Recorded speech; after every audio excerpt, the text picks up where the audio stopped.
Sequoia, Sequoia, Sequoia. Bakit nawala ang kompresyon mo? In-overhaul ko na lang ng 6 months ago. So, nagpa-check ulit. Biglang pumalya. Nung kinompresyon test kahapon, nag-zero yung compression. 2 cylinder. So, silipin natin. Yan. Nagtanggal na tayo ng intake manifold. No? Yan. Wala na siyang intake manifold. So, ito yung mga intake port niya. Silipin natin kung bakit nawala yung kompresyon. Sus, may nakakalso pala. Yan. Ito ayos. Ayos yan. Pangalawa. Yun. May ginto. May ginto nakapasok doon sa port.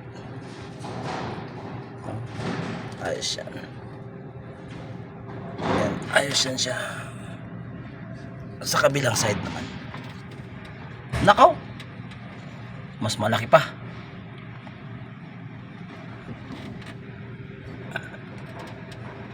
Mas malaki pa.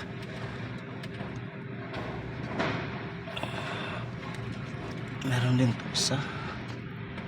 Wala. Wala. So dyan lang sa dulo. Yan. At saka sa pangalawa.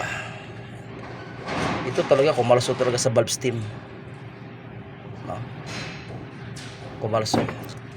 At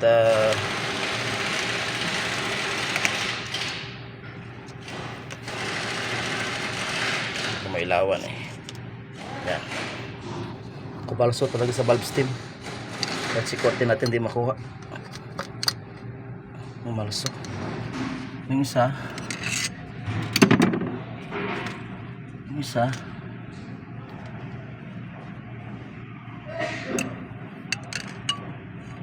kumalso din. Ayun, nahulog na. So, pwede pa makuha yan. Itong isa kumalso. Ay, Diyos ko po, Rode. Yan. Yan siya. So, yan yung dahilan niya. Bakit nawala yung compression. In-overhaul ito 6 months ago. Biglang nawala. So, ang pinanggalingan ng problema niyan,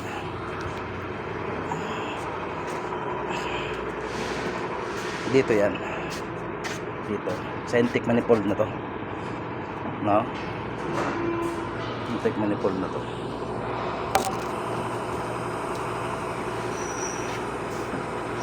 No? Dinig nyo yan? So dyan galing ang problema. So solve na siya. Okay na. Baba na natin yung makina. Nasintensyahan na baba siya So baba na lang natin. So ito, baba natin siya.